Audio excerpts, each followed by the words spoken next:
राधे राधे। आज श्री वैशाख महात्म में 7वां अध्याय।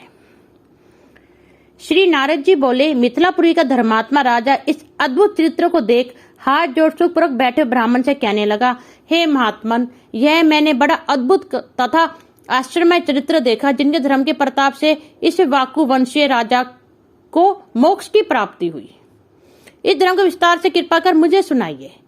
राजा के प्रश्न को सुनकर महात्मा श्रुतदेव धन्य है कह राजा की प्रशंसा करते हुए बोले, हे सौम्य, शुभ भागवत धर्मों का वर्णन मैं तेरे आगे करता हूँ।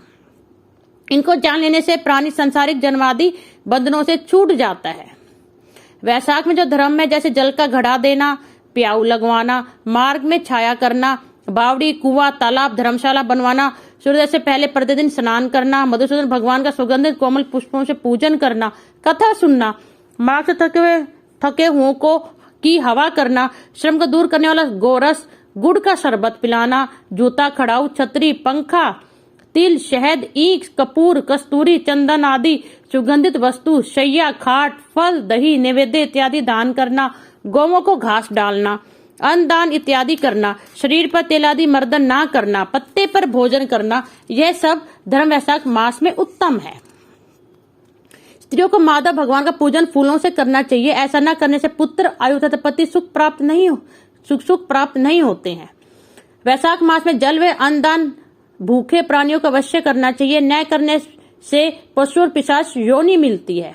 हे राजन, मैं अन्नदान न करने की एक अद्भुत कथा तेरे सामने कहता हूँ। रेवा नदी किनारे मेरे पिता पिशाच होकर भूख और प्यास के मारे शिथिल होने से उनकी श्रद्धा और तृष्णा बढ़ गई थी। छायाहीन शैवल के वृक्ष के पास अन्न मिलने के कारण अपने ही मांस खाने से कंठ के बीच में मांस खड़ा हो गया था। कंठ नली का छिद्र सूक्ष्म हो जाने से पीड़ा कारण प्राण जाने का भय था। कुआं, बावड़ी शीतल जल को विष समझते थे। मैं गंगा यात्रा निमित्त जा रहा था, तब मार्ग में देवयोग से रेवा नदी किनारे पर पहुंचा। वहां यह अद्भुत दृश्य देखा कि शालमली के वृक्ष की जड़ में एक पिशाच भूखा प्यासा चिल्लाता हुआ अपना मांस खा रहा था। वह पापी मुझे मारने के लिए दौड़ा, परंतु मेरे तेज के मारे निहित हो गया। मेरे हृदय में दया उत्पन्न हुई। तब मैंने उससे कहा, डर मत, तू कौन है, जल्दी बता, तुझे कष्ट से अभी छुड़ा दूंगा। मेरा ऐसा कहने पर अपना पुत्र मुझे न जान कहने लगा कि पहले मैं आनर्त देश में भूवराख्य नगर में जन्मा था। मेरा नाम मैत्र था और संस्कृति गोत्र में उत्पन्न हुआ था। तप, दान, विद्या, यज्ञ आदि में मेरी बड़ी निष्ठा थी। मैंने संपूर्ण विद्या पढ़ी और पढ़ाई, संपूर्ण तीर्थों में स्नान किए। हे अंग, मैंने भिक्षा के लोभ से वैशाख मास में अन्न का दान नहीं किया। इससे विचार होता है कि इसी कारण मुझे पिशाच की योनि मिली है।